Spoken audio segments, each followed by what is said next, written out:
श्री कृष्ण ने गीता में कहा है कि हमारे सुखों और दुखों के लिए परमात्मा उत्तरदायी नहीं है, बल्कि हमारे अच्छे और बुरे कर्म उत्तरदायी हैं।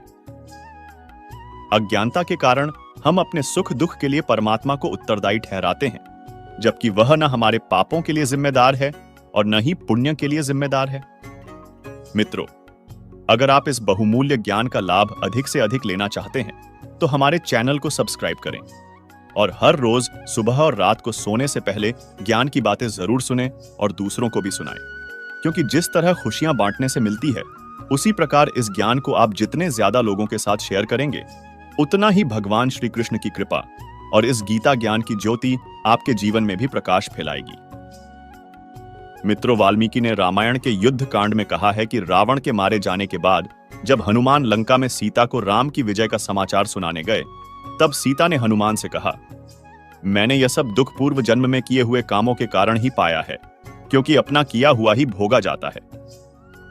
वाल्मीकि रामायण के अरण्य कांड में कहा है कि सीता हरण के पश्चात श्री राम सीता के वियोग में विलाप करते हुए कहते हैं, हे लक्ष्मण, मैं समझता हूं इस सारी भूमि पर मेरे समान बुरे काम करने वाला पापी पुरुष और कोई नहीं है, क्योंकि एक के पश्चात एक दुखों की परंपरा मेरे हृदय और मन को चीर रही है।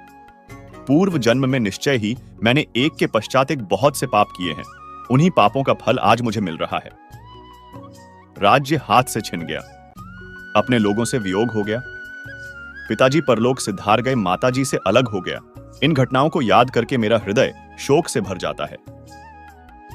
हे लक्ष्मण, यह सारे दुख इस रमणी वन में आने पर शांत हो गए थे, परंतु आज सीता के वियोग से वे सभी भूले हुए दुख उसी प्रकार फिर से ताजा हो गए हैं, जैसे लाठी डालने से आग जल उठती है।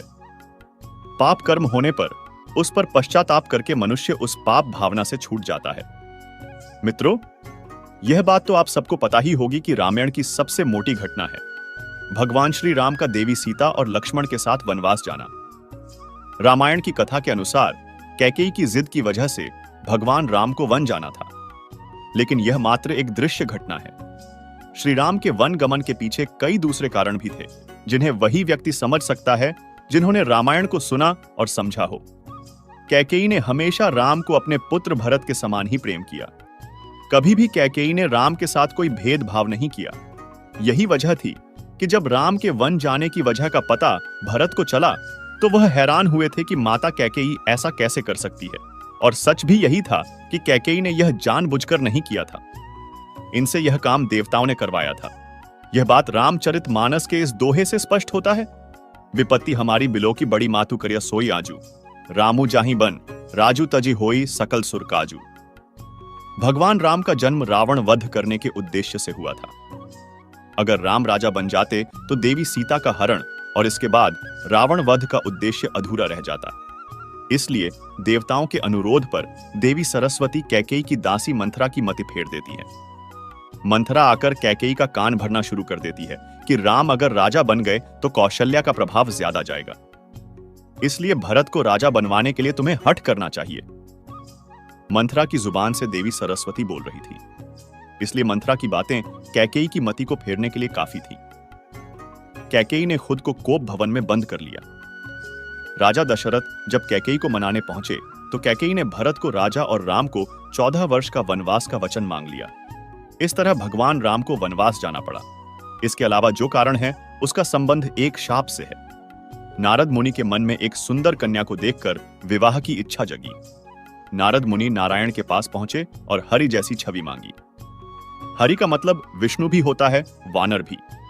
भगवान ने नारद को वानर मुख दे दिया। इस कारण से नारद मुनि का विवाह नहीं हो पाया। क्रोधित होकर नारद मुनि ने भगवान विष्णु को शाप दे दिया कि आपको देवी लक्ष्मी का वियोग सहना होगा और वानर की सहायता से ही आपका वापस मिलन होगा। इस शाप के कारण राम सीता का वियोग होना था, इसलिए भी राम को वनवास जाना पड़ा। पांचवां और सबसे मोटा कारण स्वयं भगवान श्री राम है। तुलसीदास जी ने रामचरितमानस में लिखा है, होई ही सोई जो राम रचि राखा, यानी भगवान राम की इच्छा के बिना कुछ भी नहीं होता। भगवान राम स्वयं ही अपनी लीला को पूरा करने के लिए वन जाना चाहते थे, क्योंकि वन में उन्हें हनुमान से मिलना था, सबरी का उद्धार करना था, धरती पर धर्म और मर्यादा की सीख देनी थी। इसलिए जन्म से पहले ही राम यह तय कर चुके थे कि उन्हें वन जाना है और पृथ्वी से पाप का भार कम करना है। तो इस प्रकार भगवान ने समझाया था कि कर्म का फल भगवान होकर भी उन्हें भी भोगना पड़ा था। मित्रों, अपने किए हुए कर्म के फल से बचने का शास्त्रों में कहीं कोई उपाय नहीं बताया। पाप का फल अवश्य मिलेगा, यह सोचकर मनुष्य को कर्म करने से नहीं बचना चाहिए। लोग पूछते हैं कि कुकर्म से बचने के उपाय क्या है। अपने आप को ईश्वर के साथ होने से मनुष्य पाप कर्म से बच सकता है, यह जानकर कि ईश्वर हर समय मेरे साथ है, मेरे सभी कामों को देखता है तथा उसके अनुसार मुझे फल भी देता है।